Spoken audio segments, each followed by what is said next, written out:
berarti dia udah bawa namanya Allah. Setelah dia bilang demi Allahnya, dia bohong dengan kalimat berikutnya, apapun kalimatnya. Misalkan dia bilang, demi Allah, saya itu udah makan loh, padahal hal yang sepele, yang ringan. Ketika ditanya, udah makan belum? Ya niatnya baik jemaah, supaya gak memberatkan tamu, supaya gak ngebot-ngeboti tamu lah istilahnya. Tapi kalau dia berbohong dan dia bawa-bawa nama Allah, ini yang berat nih.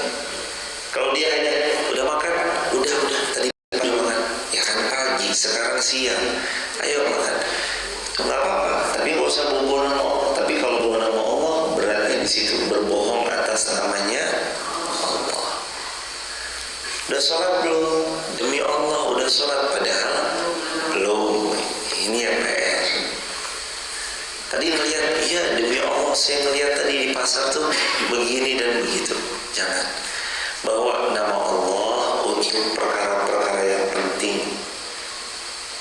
Jangan untuk perkara-perkara yang remeh semata. Akhirnya nanti orang meremehkan sebutan demi Allah karena terlalu sering dipakai. Dan kita boleh bersumpah cuma dengan demi Allah. Selain itu enggak. Demi Allah, tallahi, billahi, wallahi. Hanya itu aja. Selain itu enggak. Hadirin sekalian yang dirahmati Allah, karenanya Allah Subhanahu wa taala berfirman, minadh-dha'ni itsnain. Karenanya Allah Subhanahu wa taala berfirman, faman azlamu mimman iftara 'ala Allahi kadziba. Kalau kita mau tahu kezaliman yang paling tinggi di antaranya adalah azlam. Ini zalim yang paling puncaknya.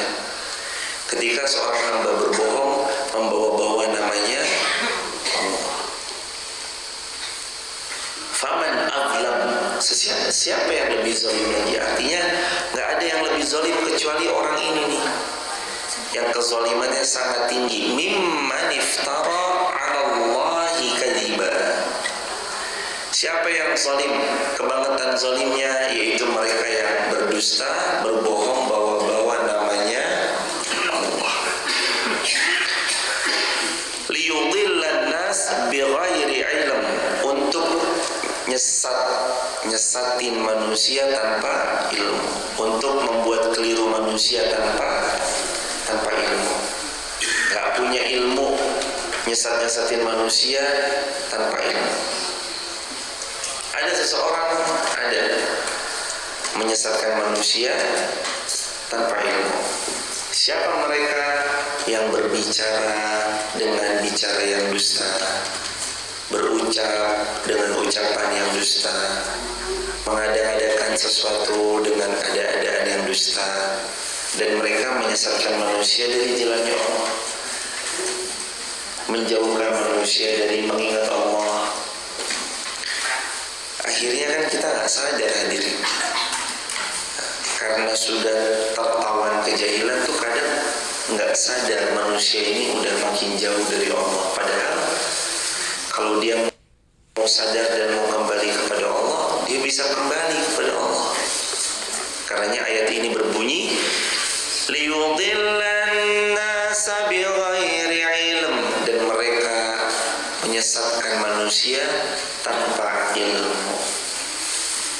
Tahu nggak yang membuat kita akhirnya semakin ada di jalan yang lurus setelah taufik dan pertolongan Allah? Kita yang minta setiap kali kita sholat, ihdinas siratal mustaqim. Apa terus yang membuat kita tetap ada di jalan yang lurus? Ilmu. Terus di kolom komentar teman-teman TikTok itu Instagram, satu hal yang membuat kita tetap berada di atas jalan Allah setelah kita ditolong Allah oleh taufiknya berikutnya maka adalah ilmu. Ilmu itu pembeda, ilmu itu peninggi derajat, ilmu itu yang memuliakan. Maka hadirin, kalau ada orang kok dia membiarkan dirinya tertawan kepada kejahilan, biasanya rusak kehidupannya, jauh dari Allah, gara-gara jahil. Kalau ada orang yang mau mendekat kepada Allah, maka dia harus punya satu item yang membuat dia terikat makin dekat dengan Allah. Satu item itu namanya ilmu. Apa yang membuat kita tetap ada di jalan yang lurus? Setelah taufik pertolongannya Allah, maka berikutnya adalah ilmu. Ilmu itu ya pagar jemaah yang menjaga diri. Ilmu itu perisai yang membuat kita gak mudah diserang oleh musuh-musuh Allah. Ilmu itu hijab yang menghijabi kita dari sesuatu yang tidak Allah sukai. Itu ilmu, perangkatnya dengan belajar. Nah ini pagi-pagi gini nih, live streaming dari rumah, ngaji di masjid. Untuk apa sih? Dapat ilmu. Ketika dapat ilmu, diamalkan. Sudah diamalkan, sudah dapat, ajarkan lagi sama yang lain. Ini pentingnya berilmu. Karenanya hadirin jamaah sekalian yang dimuliakan oleh Allah Subhanahu wa taala, ketika Allah Subhanahu wa taala berfirman, liyudillan nasa bighairi ilm, maka manusia itu berbuat keliru sebab karena bighairi ilm, tidak punya ilmu. Kalau mau lurus, kalau mau dapat kebaikan, ilmuilah ilmu itu sendiri. Belajar. Bahkan Sayyidina Ali bin Abi Thalib pernah mengatakan, kalau aku boleh menghilangkan sesuatu atau membinasakan sesuatu, maka yang aku binasakan adalah kejahilan, kebodohan. Kenapa? Karena saking bahayanya kebodohan itu hadirin. Sampai-sampai Sayyidina Ali bin Abi Thalib mengatakan, kalau aku boleh membinasakan sesuatu, maka yang aku binasakan terlebih dahulu adalah kebodohan, kejahilan. Dan Imam Syafi'i juga pernah mengatakan, tidak ada yang lebih parah, tidak ada yang lebih mengkhawatirkan lagi menyedihkan dibanding orang yang sudah senja tapi tidak memiliki ilmu agama. Diulangi kalimatnya, ditulis di kolom komentar. Tidak ada yang lebih menyedihkan dibanding orang yang sudah senja usianya tapi tidak faham agama. Khawatir sekali Imam Syafi'i kalau kita udah senja usianya tapi kita belum paham agama. Makin senja harus makin paham. Makin senja usia kita harus makin dekat sama Allah. Makin senja usia kita harus makin taat kepada baginda Rasulullah Muhammad sallallahu alaihi wasallam. Makin senja makin taat. Makin senja makin jauh dari maksiat. Gimana caranya supaya kita jauh dari maksiat, lebih dekat kepada taat? Alasannya setelah pertolongan Allah, ilmu. Setelah iman, ilmu. Punya ilmu. Hadirin itu kalau misalkan bisa rutinlah jemaah sama siapapun. Ngaji itu kan sama siapapun hadirin. Hadirin mampunya ngajinya misalkan pekanan, silakan. Tapi kalau bisa mampu rutin, silakan. Satu-satunya alasan yang membuat manusia sering keliru dalam fikir, amal, perbuatan, hingga nanti merembet pada kekeliruan besar lainnya, berbuat syirik, berbuat dosa, karena mereka nggak punya ilmunya. Kadang udah pun tahu ilmunya tapi tetap dilakukan, namanya fasik. Udah tahu tetap dilakukan, itu namanya fasik. Tapi kan minimal kalau kita punya ilmunya, kita tahu yang mana boleh, mana nggak boleh, mana tauhid, mana syirik, mana iman, mana kufur. Maka punya ilmu.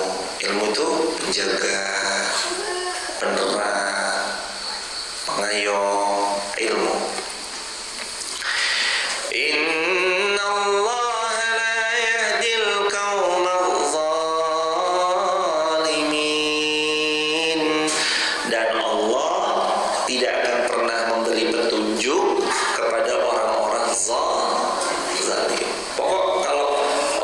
sampai zalim, Allah tuh nggak mau ngasih petunjuk pasti. Kalau orang ini kok sampai berbuat yang aneh-aneh, zalim pada saudaranya, zalim pada kanan kirinya, la yahdi qaumaz zalimin, Allah nggak akan pernah memberi petunjuk kepada mereka yang berbuat zalim. Kezaliman itu dua unsur. Satu, menganiaya diri sendiri, ya termasuk kezaliman. Yang kedua, menganiaya orang lain. Unsur pertama unsur kedua nggak didapatkan, artinya dia nggak zalim sama orang lain. Tapi kalau dia zalim sama dirinya sendiri, ya tetap zalim. Sabda Nabi kan dalam hadis Muslim, la darar wa la dirar. Coba diulangi bersama-sama. La darar wa la dirar. 1, 2, 3. La darar wa la dirar. La darar wa la dirar. Coba diulangi. 1, 2, 3.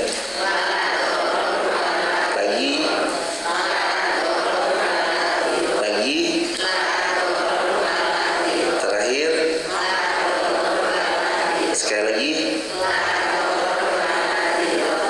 la darar wala dirar, jangan membahayakan diri sendiri, wala dirar, jangan juga membahayakan orang lain. Kita ada dalam bahaya kalau kita menjauh dari ilmu, lalu karena keterbatasan ilmunya buat zalim. Setelah kezalimannya mengakar, walhasil Allah nggak suka, innallaha la yahdi al-qaumaz zalimin, dan nanti akhirnya Allah nggak mau beri petunjuk kepada orang-orang yang berbuat zalim. Allah nggak ngasih petunjuk pada mereka-mereka yang zalim. Makanya jangan memudaratkan diri sendiri, jangan memudaratkan orang lain. Terus juga makna zalim lain itu diantaranya adalah engkau menempatkan sesuatu bukan pada tempatnya, itu juga zalim. Apa maknanya menempatkan sesuatu kok nggak pada tempatnya? Ketika kita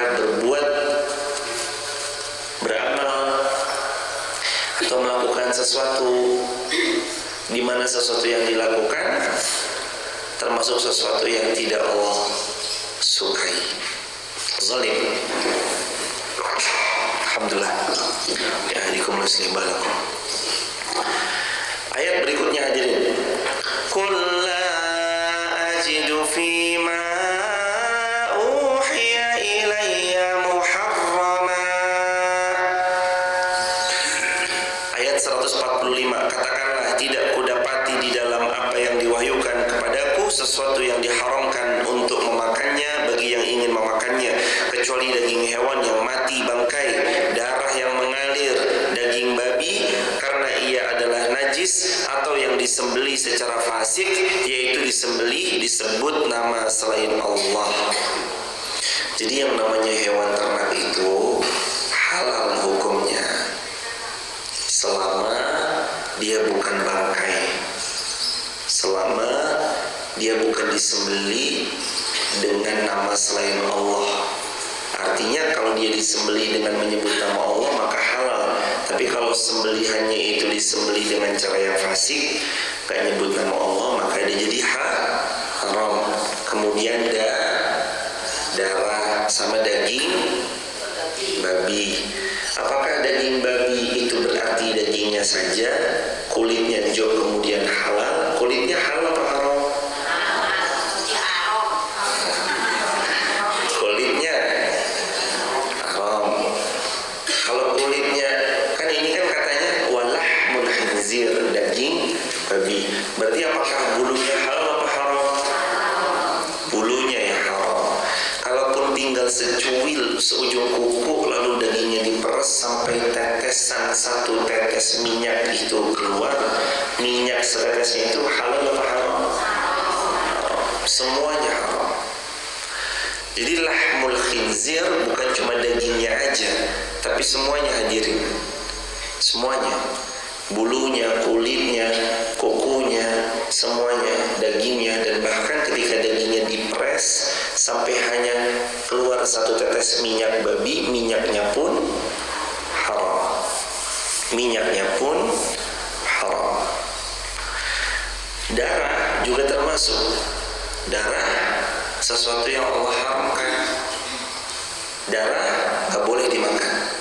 Tapi kan kadang ada ya, dijadikan, dibekukan darahnya terus jadikan dedeh atau didih, dedeh. Itu diharamkan dalam Islam untuk dikonsumsi. Gak boleh makan darah. Begitu hadirin. Lalu kemudian Allah Subhanahu wa taala juga berfirman, maitah, mayat, bangkai kambing itu boleh dimakan asalkan kambing itu tidak dalam keadaan bangkai. Dan kalau ada mudarat seperti kena penyakit PMK misalkan, kukunya melepuh, lidahnya rusak, bolehkah dikonsumsi hewan yang berpenyakit? Boleh, tapi bagian-bagian yang dirasa aman dari penyakit. Dagingnya aman, kakinya nggak aman, maka kakinya nggak bisa dikonsumsi sama lidahnya. Hatinya misalkan banyak ulat, cacing dan segala macam, hatinya nggak aman, hatinya dibuang. Yang aman itu yang dikonsumsi. Maitah. Nah, kemarin udah dibahas juga, boleh makan bangkai nggak? Boleh. Yang boleh hanya berapa? 2. Bangkai apa saja yang boleh dikonsumsi? Ikan sama belalang. Ikan sama belalang boleh. Kalau hewan laut nanti ada anjing laut, boleh nggak dimakan? Nah, anjing laut. Anjing laut sesuatu yang bertaring, ada taringnya, ada hewan buas, itu masuk dalam kategori sesuatu yang dilarang untuk dimakan. Nanti ada masuk kategori lagi ya, jadi ketika kita bertemu sama sesuatu yang bertaring, ada ketentuannya lagi. Belum lagi ketika nanti kita bertemu sama sesuatu yang menjijikan, ada ketentuannya lagi. Jadi memang fikih ini sekali lagi luas. Semua makhluk laut, ya, yang mana tapi? Apakah nanti yang beracun juga termasuk boleh kita makan? Nah, itu bahasan yang beda lagi. Karena tidak semua ikan lalu terus kemudian bisa dikonsumsi. Ada ikan yang beracun, ada. Terus gimana mengkonsumsi ikan yang beracun? Enggak. Gitu hadirin. Nah, makanya nanti pelan-pelan kita juga bahas tipis-tipis, belajar tipis-tipis agar supaya makin tahu. Kan supaya menghilangkan kejahilan itu ada ilmu yang didapat. Supaya hilang kejahilan perlahan-lahan. Maitah enggak boleh. Apa itu maitah? Mayat, bangkai, kecuali bangkai belalang dan bangkai ikan.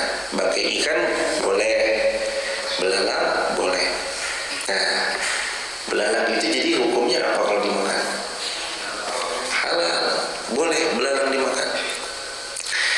Audam atau darah masfuhan yang mengalir, haram dimakan. Atau lahma, daging khinzir, babi, haram dimakan. Fa innahu, karena semua itu rijsun, adalah najis. Maka sholat yang masih ada menempel darahnya itu gimana?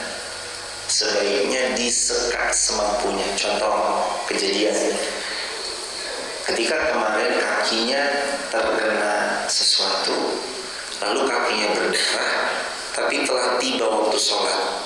Gimana hadirin? Berdarah tapi masuk waktu sholat. Apakah terus kalau darahnya terus mengalir kita nggak sholat gitu? Nah, caranya dibasuh darahnya semampunya, disekat sampai sehilangnya. Setelah itu lalu sholat. sholat dia tetap mengalir, lanjut. Yang penting sudah berupaya untuk ditutup. Karena syarat bolehnya tidak sholat cuma dua, satu haid, dua nifas. Nah kalau pas lagi sholat tiba-tiba terus kemudian musuh menyerang, lagi sholat kok tiba-tiba seret kena bagian lengan sebelah kiri daripada sayatan pedang terus berdarah, lanjut sholat atau boleh menyelamatkan diri? Boleh dia menyelamatkan diri. Terus sholatnya gimana? Allah sudah benar-benar tahu tentang beliau yang sudah menunaikan sholat. Berapa rakaat kurangnya? Boleh nggak dilanjutkan lagi? Diulang boleh, dilanjutkan lagi boleh. Dalam hal-hal genting seperti ini dijamak juga boleh nggak? Boleh dijamak. Ketika genting. Begitu hadirin jamaah yang dirahmati Allah Subhanahu wa taala. Au fisqan uhilla li ghairillahi bih, atau hewan yang disembelih li ghairillahi bih, selain menyebut namanya Allah. Sembelih untuk apa? Sembelih untuk sesembahan selain Allah, pohon untuk selain Allah, itu juga termasuk haramun, tidak layak untuk dimakan, nggak boleh. Gimana hukum? Nanti kan merambat di jamaah. Lah kalau saya nggak tahu dia nyembelihnya bismillah atau enggak, tapi setahu saya ini makanannya zatnya halal, ayam yang dikasih, tapi dikasih setelah acara perayaan agamanya orang lain. Apa yang saya lakukan? Harusnya sebaiknya dikasih sama yang lain saja. Kalau kita sudah punya ilmunya, kita menghindari makanan-makanan yang diperuntukkan untuk selain Allah. Apalagi untuk acara-acara yang jelas itu perayaan agamanya orang lain, maka nggak dimakan. Nah kalau diterima terus kasih lagi sama orang lain silahkan, tapi kita setelah punya ilmunya kita nggak makan. Pertanyaannya kan kalau ada perayaan agama dia, sekarang kalau nggak lagi perayaan tapi ya beliau tuh memang dagang, gimana? Boleh ditanya nggak sama pihak dapurnya belinya di mana dan segala macamnya? Boleh. Kalau dapurnya susah diakses, terus boleh nggak kita makan di restoran cepat saji yang kita nggak tahu nih makanannya ini disembelih dengan cara yang halal, menyebut nama Allah atau tidak? Gimana caranya? Baca bismillah sebelum makan. Sebelum makan baca bismillah. Itu caranya hadirin. Jadi kalau kita kok mau makan di tempat yang kita rasa ragu-ragu, baca bismillah. Begitu aja.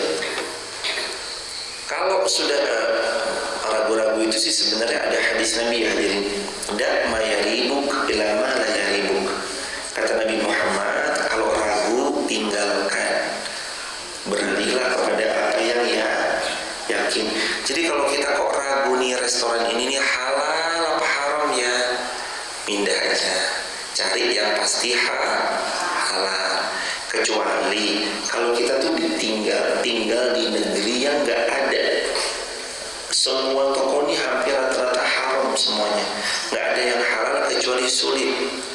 Maka baca bismillah asalkan zatnya halal. Yang penting kita tahu, oh ayam halal, oh sapi halal. Lah kita di negerinya orang, kita nggak tahu nih ini masaknya tercampur atau enggak dan seterusnya, baca bismillah. Tapi kalau bisa nanti cari yang halal, Contoh juga, hadirin juga bisa lihat di aplikasi sekarang ada aplikasi halal, mencari tempat yang halal di negeri yang jauh, misalkan restoran-restoran halal di mana aja. Ada aplikasi yang hanya menyuguhkan restoran halal. Cari jemaah, jangan sampai kita terjebak pada yang haram. Dan ini ya, yang halal lebih menenangkan. Yang halal lebih apa? Menenangkan, bukan menyenangkan. Menenangkan. Kalau orang makan halal, tenang hatinya, tenang jiwanya. Tulis di kolom komentar, yang halal menenangkan.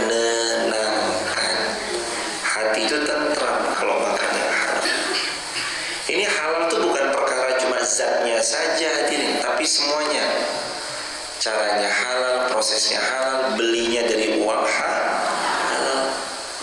Mangga halal haram, buah mangga halal apa haram? Halal. Tapi ternyata yang kita ambil mangganya boleh mencuri dari pohonnya orang lain, makanya tenang apa enggak tenang? Karena ini mangga curian. Makan sambil lihat-lihat, ada nggak ya? Nggak tenang hadirin. Jangan sekali-kali memasukkan ke dalam perut makanan yang haram, atau diperoleh dengan cara yang haram, atau diproses dengan proses yang haram. Jangan. Hidup nggak tenang, hidup gelisah, hidup banyak gemuruhnya nanti. Kata Nabi SAW, Nabi bersabda SAW, siapa yang memasukkan ke dalam perutnya makanan-makanan yang haram, fannaru aula bihi, maka neraka lebih berhak untuk menyantap daging yang tumbuh dari makanan-makanan yang haram. Jangan hadirin, pokoknya makanan yang halal-halal saja. Suami, kita ini bebannya berat. Kita para suami, teman-teman yang di rumah para suami, pastikan yang terhidang di meja makan rumah tangga kita adalah makanan yang dicari oleh kita dengan cara yang halal, yang didapat oleh kita dengan cara mendapatkan yang halal. Pastikan harus dengan cara yang halal. Jangan sampai kita hidangkan di meja makan rumah kita ini makanan-makanan yang haram. Anak kita mengkonsumsi yang haram, istri kita yang haram, nanti efeknya ada. Orang kalau sering-sering makanan-makanan yang haram, disupport dari, atau mungkin nggak haram tapi disupport dari pendanaan-pendanaannya. Mohon maaf, dia mungkin makanannya halal, diprosesnya halal, tapi cara mendapatkannya disupport dari dana-dana yang haram, pendanaan yang haram, ya jatuhnya membuat daging yang tumbuh berdasarkan harta haram ini daging yang gak baik. Akhirnya rusak semuanya gara-gara makanan haram. Maka hadirin, kalau mau hidup kita tenang, selain memang kita menghindari rasa ingin tahu dari hidupnya orang lain, kurang-kurangi baca status, kurang-kurangi nanti kita melihat kenikmatan orang lain, hidupnya tenang itu dengan cara menghindari makanan yang haram, makan makanan yang halal, yang pasti halal aja jemaah. Jangan sentuh-sentuh yang haram, bahaya. Faman itturra ghaira baghi wala 'adin fa inna rabbaka ghafurur rahim. Tapi barang siapa yang terpaksa itu apa kategorinya? Kalau ada di dalam hutan tidak didapati kecuali yang haram, lalu kalau tidak makan dia mati. Jadi faktornya kalau tidak makan dia mati.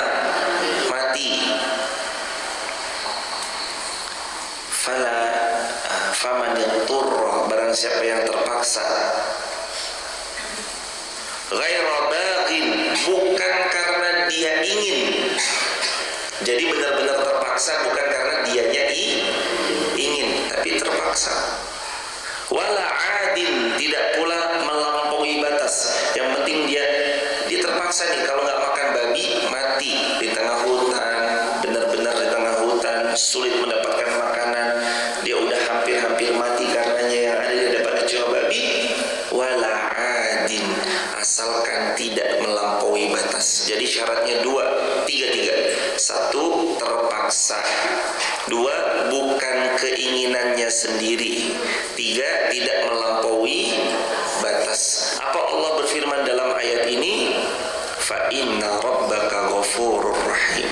Sesungguhnya Allah itu maha ghafur, pengampun, rahim lagi maha penyayang. Allah pengampun lagi pernah lihat ya, orang kalau sudah sampai benar-benar menemui kondisi ini, terpaksa dia nggak ingin, bukan karena keinginan dirinya. Dan satunya lagi, wala adin, tidak melampaui batas, artinya nggak disimpan. Jadi daging babinya dalam keadaan terpaksa benar-benar bisa menyebabkan kematian kalau dia nggak makan, cuma dimakan yang bisa membuat tulangnya tegak kembali dan dia bisa berdiri lagi. Bukan kok habis itu setelah enak ya ternyata saya tak simpan lagi 3 kilo buat stok. Nggak boleh disimpan untuk stok, itu nggak boleh.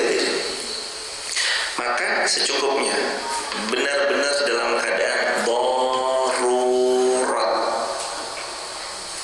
Kalau dia diri udah cari lagi yang halal, berusaha cari yang halal.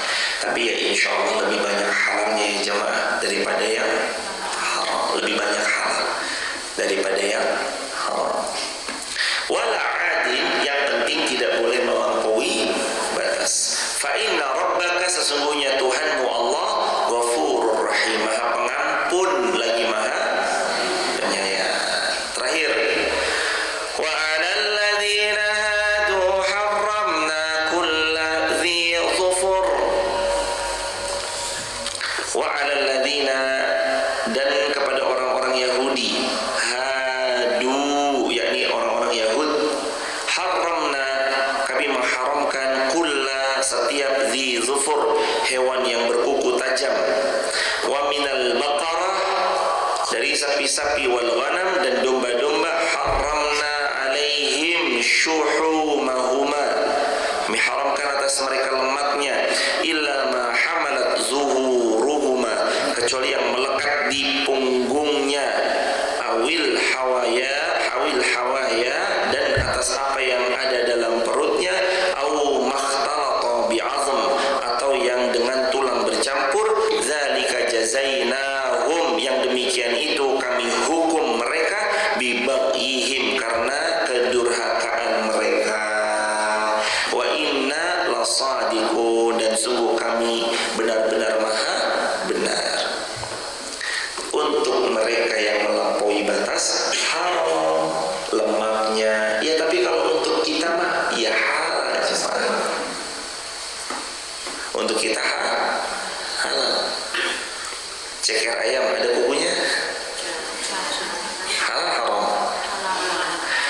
Halal untuk kita. Tapi untuk mereka-mereka yang zalim, karena mereka melampaui batas, Allah haramkan atas mereka. Gara-gara apa? Dzalika jazainahum bibaghihim, ini sebagai jazainahum, kami balas mereka atas perbuatan mereka, bibaghihim, yang durhaka, melampaui batas, makanya dibalas. Ya udahlah kamu ribet toh ya, nah tak ribetin aja sekalian. Orang-orang musyrik, orang-orang yang zalim itu kan dia ngeribetin dirinya sendiri, betul? Akhirnya Allah ribetin aja hidupnya dia. Nah makanya rumus nih jemaah, yang tenang ada Allah, jangan khawatir, jangan meribet-ribetkan sesuatu, nanti kitanya ribet sendiri. Tulis di kolom komentar, jadiin status, jangan meribet-ribetkan sesuatu, nanti kita ribet sendiri. Yuridullahu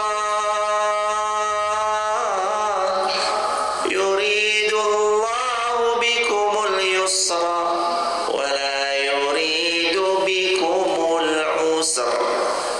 Allah maunya kita mudah, wala yurid, dan Allah nggak mau bikumul usra, kita kesulitan.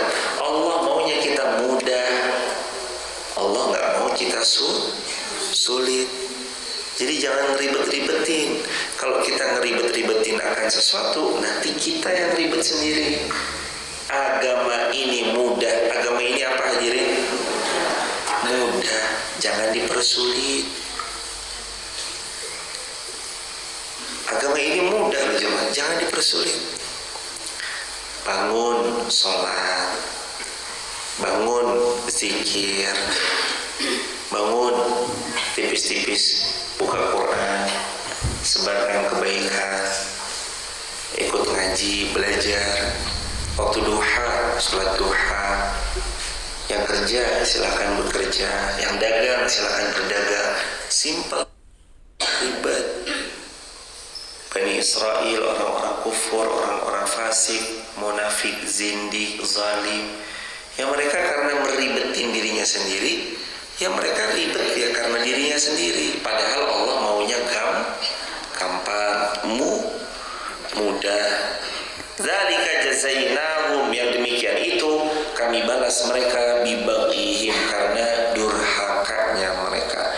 Wa innal shadiqun, karena Allah maha benar dari segala yang benar. Allah maha benar, benar-benar maha benar Allah itu.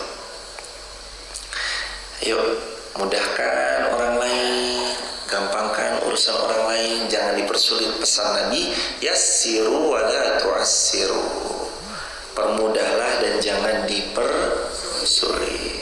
Wa basyiru wa la tunaffiru, beri kabar gembira, jangan membuat orang lain kabur, lari, takut. Yang senang gitu jemaah. Pokoknya dua syaratnya supaya kita hidupnya ini benar, ayam, tentrem, ditata Allah. Yang pertama iman, yang kedua ilmu, ditata hidupnya sama Allah. Imannya dijaga dari syirik, dari noda-noda yang bisa menodai tauhid, imannya dijaga. Nanti berikutnya ilmunya ditata, imannya dijaga, ilmunya ditata, hidup kita ditata Allah. Waktu-waktunya bangun-bangun, waktunya beramal-beramal, waktunya ibadah-ibadah, waktunya kerja-kerja. Barokah pasti hidup kita, insya Allah. Jangan meribet-ribetkan diri sendiri, karena nanti kalau kita meribet-ribetkan diri sendiri, yang ribet ya kita sendiri. Jangan ribet-ribetin, ambil simpelnya aja, ambil yang gampang, ambil yang mudah. Ad-dinu yusrun, agama ini mudah, maka ambil yang mudah. Begitu hadirin.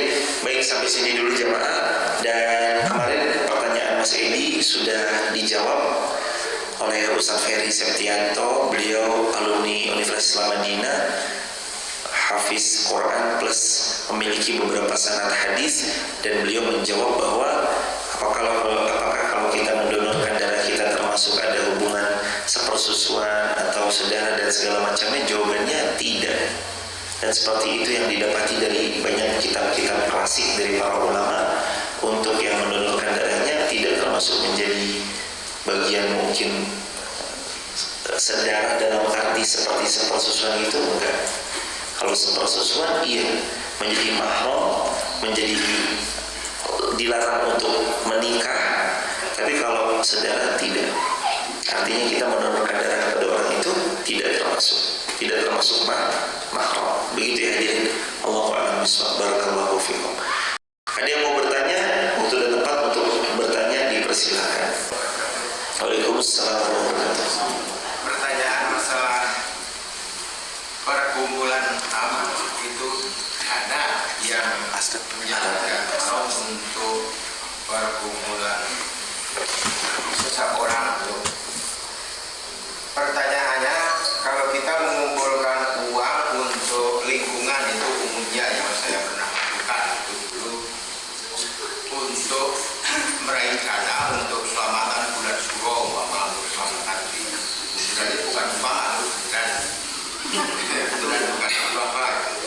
Jadi untuk beli ayam, ingkung dan selamatan itu dan lain-lain lah, itu banyak yang dilakukan. Itu bagaimana, itu termasuk haram atau bagaimana itu, walaupun itu halal akhirnya, karena tujuannya untuk selamatan bulan Suro dan sebagainya lain itu. Itu saja pertanyaan saya. Assalamualaikum warahmatullahi wabarakatuh. Waalaikumsalam.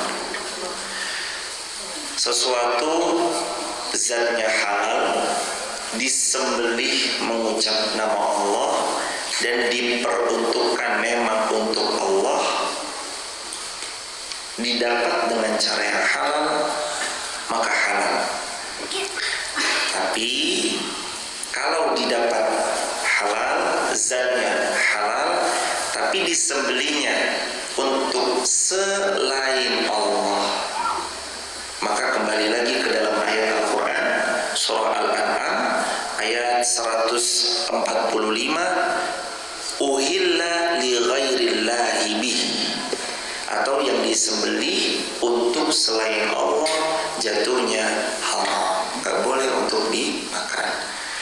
Kita ikut berpartisipasi dalam kebaikan boleh, tapi kalau dirasa sesuatu yang diadakan atau diselenggarakan adalah dekat dengan sesuatu yang gak Allah suka, maka gak diperkenankan. Begitu hadirin. Sekali lagi, sangat penting sekali memang punya lingkungan yang ngerti dan faham akan agama, dan semoga Allah mengkaruniai kita lingkungan yang ngerti dan faham akan agama. Karena saking pentingnya punya circle lingkungan yang baik, faham agama, agar perkara-perkara yang tak Allah suka mudah-mudahan bisa pelan-pelan dijauhi. Allahu a'lam bishawab. Barakallahu fikum. Begitu jawabannya, dan semoga Allah memudahkan segala urusan. Ada lagi soal dari ibu-ibu dulu? Silakan hadirin. Ada pertanyaan? Kalau nggak ada, fadhol tadi. Fadhol mas, silakan mas. Boleh. Assalamualaikum warahmatullahi wabarakatuh. Waalaikumsalam warahmatullahi wabarakatuh. Semoga Ustaz Irfan sama sekalian serta seluruh kaum muslimin selalu diberi Allah Subhanahu wa taala. Amin ya rabbal alamin. Itu pertanyaannya, bagaimana hukumnya ketika sekarang misalkan contohnya ada hukum-hukum yang ditetapkan oleh sekelompok orang, seperti misalkan waktu kami kecil itu ayam itu bebas berkeliaran dan boleh dan tidak pernah dilarang. Dan sekarang ada aturan di mana ayam sudah tidak boleh seperti dulu lagi. Itu penetapan hukum seperti itu seperti apa? Terima kasih. Jazakumullah khairan. Semoga Allah memuliakan Mas Edi surga besar dan seluruh kaum muslimin dimanapun berada. Amin ya rabbal alamin.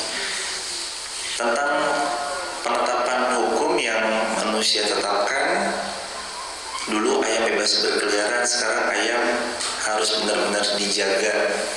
Itu bagaimana? Kesepakatan dari kemaslahatan bersama, manusia yang menentukan, maka tetap boleh, dan mematuhinya pun kalau memang sudah jadi kesepakatan bersama adalah keharusan. Hukum Bang Jo, merah, kuning, hijau, tujuannya untuk menjaga kemaslahatan agar tidak banyaknya terjadi tabrakan, maka boleh halal, bahkan harus dipatuhi. Hukum ayam, nah ayam bebas berkeliaran, tapi sekarang wajib dikandangin. Kalau ketahuan keliaran, bebas disate oleh yang mendapatkan. Sebenarnya baik kok maksudnya. Maksudnya itu ayamnya kalau bisa dikandangin, dirawat, jangan sampai nanti buang kotoran nggak genah-genah. Itu bagus. Cuman ada kalimat berikutnya, kalau ayamnya keliaran boleh disate. Itulah yang jadi PR jemaah. Ayam yang keliaran boleh diambil sembarangan, yang jadi PR di situ aja. Ala kulli hal, kalau sekarang kita tahu emang peraturannya begitu kepada pemilik ayam, ya sebaiknya memang dirawat ayamnya, beri kandang yang baik, jangan sampai berkeliaran. Karena kan mungkin peraturan itu dibuat karena keresahan. Ini ayamnya buang kotoran nggak genah-genah, buang kotorannya kadang di teras rumahnya orang, akhirnya orang nggak suka, akhirnya buat peraturan, muncullah peraturan yang begitu. Kalau memang kebaikan bersama, ini sekali lagi jemaah, demi kemaslahatan bersama, nggak apa-apa, silakan. Tapi dengan cara sesuai yang Allah suka. Jangan sampai yang tadi, kalau ketahuan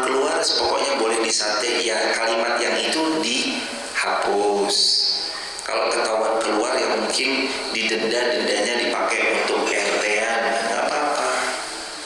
Itu boleh untuk kemaslahatan bersama. Tapi kalau tiba-tiba boleh disembelih, yuk disate sama orang yang nangkep, ini enggak.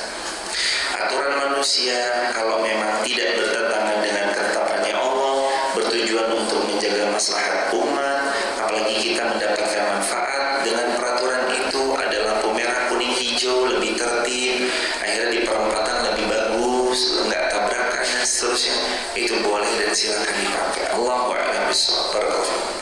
Ada lagi hadirin, ibu-ibu silakan. Mikrofon boleh diatur. Silakan hadirin. Boleh dibantu ibu? Jazakumullah khairan. Silakan hadirin.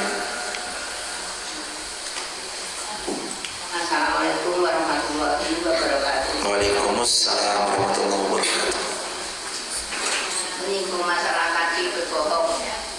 Saya tahu berbohong itu dosa, tapi saya sudah pernah mendengarkan Rasulullah itu pernah membohongi.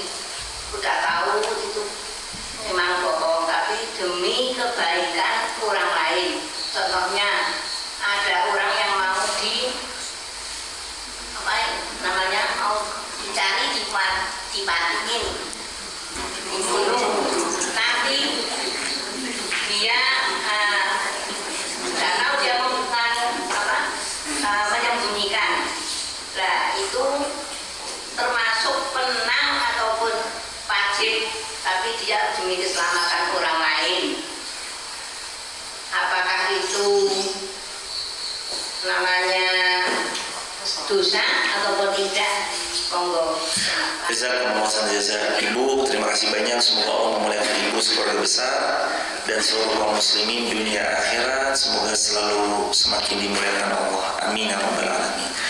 Dusta putih, ada bohong yang diperbolehkan. Nabi pernah berbohong enggak?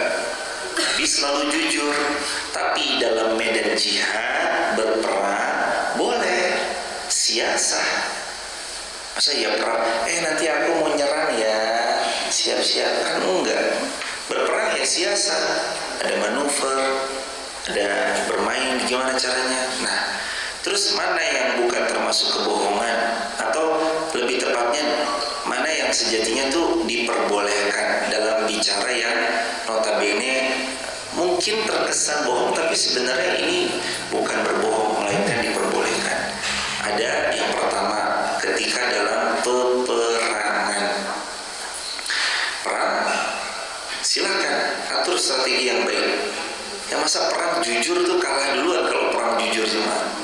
Perang atur strategi yang baik. Yang kedua, orang itu memuji pasangan hidupnya.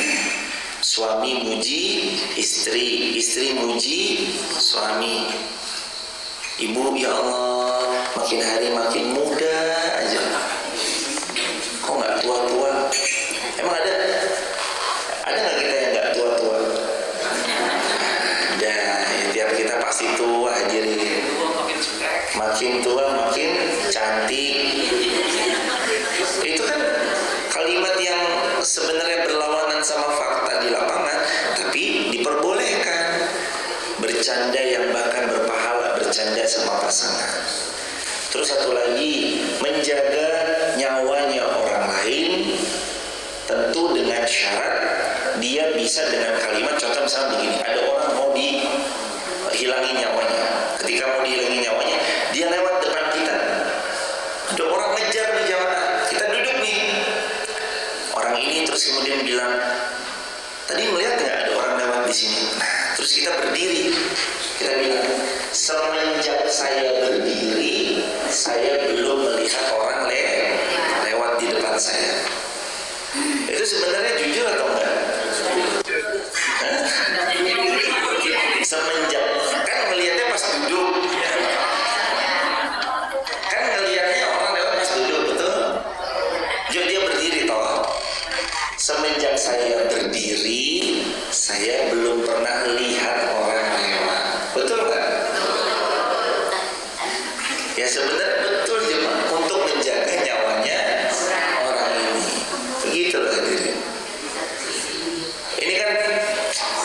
Kan gini jemaah. Nabi bercanda itu ya bercandanya ya jujur jemaah. Ya Rasulullah, suami saya, ada seorang perempuan bilang gitu. Terus Rasulullah bilang, suaminya ibu. Iya ya Rasulullah, suami saya. Suaminya ibu yang matanya ada hitamnya. Enggak ya Rasulullah, matanya putih. Bener nggak Rasulullah bilang matanya ada hitamnya? Bener nggak? Ya bener toh. Ya Rasulullah bercanda juga nggak pernah bohong. Terus ya Rasulullah, ayo naik ke unta saya, naik ke anak unta. Enggak ya Rasulullah, ini unta dewasa. Ini anak unta kan?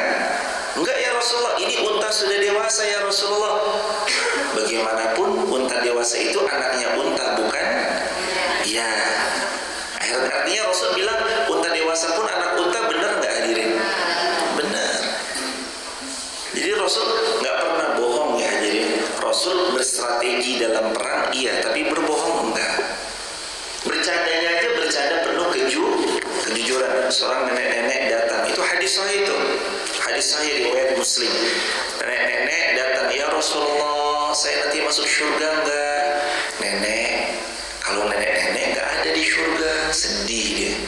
Waduh, masa di surga enggak ada nenek-nenek? Loh kenapa nenek sedih? Ya berarti saya enggak masuk surga dong. Bukan begitu. Di surga memang enggak ada nenek-nenek karena semua penghuni surga umurnya 33 tahun. Jadi hari ini nih, ibu yang insya Allah, masya Allah ahli surga semua, bapak yang insya Allah ahli surga semua. Ini rambut kita yang putih, tulang yang melemah, pendengaran yang mulai kurang, penglihatan yang mulai pudar. Nanti berubah semuanya. Umurnya jadi berapa? 33 tahun. Wih, suamiku enom banget. Ya. Istrinya jadi muda, suaminya jadi muda semua. Karena memang di surga nggak ada yang tua, semuanya 33 tahun. Kata Rasulullah, tinggi penghuni surga yang laki-laki seperti bapaknya Adam alaihi salam 60 siku ke langit, dan tingginya perempuan seperti ibundanya Hawa alaihi salam 40 siku ke langit. Jadi tingginya Adam sekitar 60 siku yang laki-laki, yang perempuan tingginya 40 siku ke langit. Besok tinggi-tinggi semua. Umurnya berapa tahun kata Nabi? Kira-kira sekitar 33 tahun. Satu pohon di surga itu jauhnya kata Nabi Muhammad riwayat Muslim, perjalanan kuda tercepat lari tidak pernah berhenti tanpa henti. Maksudnya satu pohon luasnya, gedenya pohon itu 100 tahun kuda yang paling cepat berlari tanpa henti, belum sampai ujungnya. Satu pohon. Kalau kita punya 100 pohon, berapa itu aja? Luas surganya Allah. Makanya jangan ditukar, dunianya cuma sebentar, akhirat selamanya. Nanti abadi tinggal di sana, senangnya abadi. Kalau di sini kan senangnya terbatas aja mah. Umur 12 tahun sampai 40 tahun ya masih kerasa lah. Ntar umur 41 tahun udah mulai nahan-nahan. Jangan yang ini, jangan yang itu, begitu toh. Tapi ntar di surga senang semuanya. Makan boleh semuanya, nggak ada pantangan. Kalau di sini kan ada pantangan. Gula kurang-kurangi, minyak kurang-kurangi, apalagi kacang-kacangan kurang-kurangi. Nanti di surga lapang semuanya, bahagianya selamanya, senang-senangnya selamanya. Ayo hadirin, siap-siap kita mau pulang. Barakallahu fikum. Ada lagi pertanyaan hadirin? Ibu-ibu lagi? Silakan. Ada? Alhamdulillah. Dan mudah-mudahan kita semuanya istiqomah sampai nanti kita wafatnya husnul khatimah. Titip salam buat keluarga jamaah. Insyaallah keluarganya jamaah semua semakin sakinah mawaddah warahmah. Anak cucu jamaah semua semakin salih salihah. Barakallahu fikum. Kita akhiri dengan doa bersama-sama. Astaghfirullah wa natubu ilaih. Allahumma salli ala Muhammad wa ali Muhammad. Allahumma ansur ikhwanal muslimin fi Palestin wa fi Suriya wa fi Iraq wa fi Afghanistan wa fi Uyghur. Allahumma inna nas'aluka al-jannah wa na'udzubika min sakhatika wan nar. Allahumma inna nas'aluka al-jannah wa na'udzubika minan nar. Allahumma innaka afuwun karim tuhibbul afwa fa'fu anna. Allahumma innaka afuwun tuhibbul afwa fa'fu anna. Allahumma innaka afuwun tuhibbul afwa fa'fu anna. Rabbana zalamna anfusana wa illam taghfir lana wa tarhamna lanakunanna minal khasirin. Rabbana atina fid dunya hasanah wa fil akhirati hasanah wa qina adzabannar. Alhamdulillahi rabbil alamin.